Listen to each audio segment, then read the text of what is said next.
తెలివైన ఎద్దు. నా యజమాని నీచబుద్ధి కలవాడు. నేను బలంగా యుక్త వయసులో ఉన్నప్పుడు నన్ను చూసి గర్వపడేవాడు. తన పొలం పనులకు నన్ను ఉపయోగించుకొని ఇంటి చావిడిలో నాకు చోటిచ్చి ఆహారం అందించేవాడు.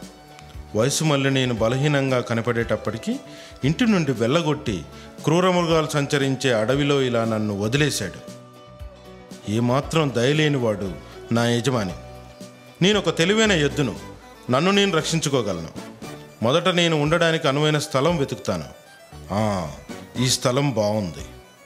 భగవంతుడు దయార్థ హృదయుడు. ఉండడానికి మంచి స్థలాన్నే ఇచ్చాడు.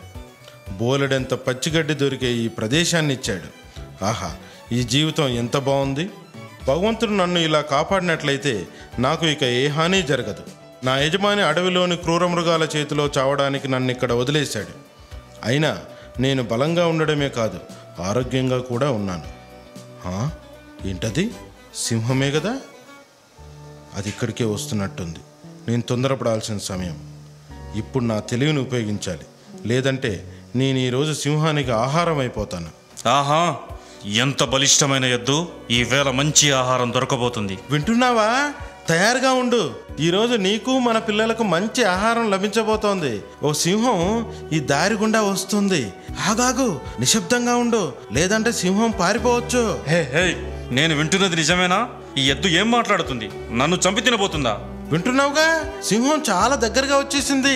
నేను సింహాన్ని కొమ్ములతో చంపేస్తాను. ఏమిటి ఎద్దు ఇలా మాట్లాడుతుంది? ఈ ఎద్దు నాకన్నా బలమైనదేమో. ఇప్పుడు అది నన్ను చంపేస్తుందేమో. ఇక్కడ నుండి పారిపోతాను.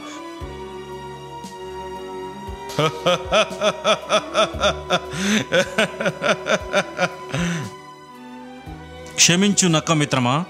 సరే రాజా, నీవు ఎక్కడి నుంచి వస్తున్నావు? పర్వతం లాంటి నువ్వు ఎవరిని చూసి ఇంతగా భయపడి రొప్పుతున్నావు? ఓసి నక్క, నీ నోటిని అదుపులో ఉంచుకో, లేదంటే ఇక్కడ నేను నిన్ను చంపేస్తాను. ఆ సరస్సు అవల ఉన్న ఒక భయంకర మృగాన్ని చూసి భయపడ్డాను గాని అంత మాత్రం చేత నిన్ను చూసి భయపడ్డానని అనుకుంటున్నావా? జిత్తుల మారి గుంటనక్క, జాగ్రత్త. భయంకరమైన మృగమా? ఏమా భయంకర మృగం? నాకు అర్థమైంది. నోరుముయ్, ఎందుకలా నవ్వుతున్నావు? ఓ పిచ్చి రాజా, నేను నీ తెలివి తక్కువతనానికి నవ్వుతున్నాను. నీవు దేనినైతే చూసి భయపడుతూ పారిపోతున్నావో అది ఏమిటో కాదు, ఒక ఎద్దు మాత్రమే. నీవు నిత్యం భుజించే ఓ మామూలు ఎద్దు. నేను నిన్ను నమ్మలేను.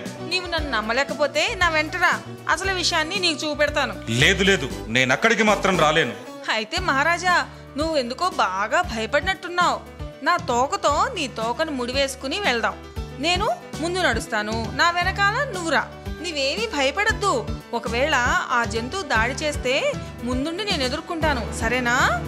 అయితే సరే, పద. ఈ సింహం మళ్ళీ వచ్చింది. ఓ, ఈ జిత్తుల మరి నక్కను తీసుకొచ్చిందా? చూస్తుంటే ఈ నక్కే సింహాన్ని నా పైకి ఉసుగొలిపినట్టుంది. ఓయ్ నక్క, నేను 2 సింహాలను తీసుకురమ్మంటే ఒక్క సింహాన్ని తీసుకొచ్చావే. నక్క, నన్ను చంపాలని కుట్ర పన్నావా?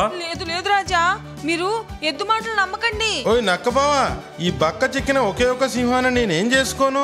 నేను తినాలా? నా పిల్లలు తినాలా? నా భార్య తినాలి కదా. సే జిత్తుల మరి నక్క, నీ సంగతి తర్వాత చెప్తాను. ముందు ఇక్కడి నుంచి పారిపోతాను. ఓ మహారాజా, ఆగండి. దయచేసి నా మాట వినండి.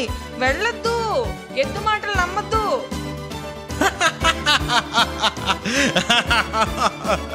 అలా ఎద్దు గట్టిగా నవ్వుతోంది. జీవితంలో ఎప్పుడైనా ఆపద సంభవిస్తే మీ బుద్ధి కుశలతను ఉపయోగించండి. ఒకరోజు ఒక పెద్ద వ్యాపారస్తుడు విజయనగరానికి విచ్చేశాడు. మహారాజు గారు అతన్ని సాదరంగా ఆహ్వానించి ఆతిథ్యమిచ్చారు. ఆ వచ్చిన వ్యాపారి మంచి భోజన ప్రియుడు.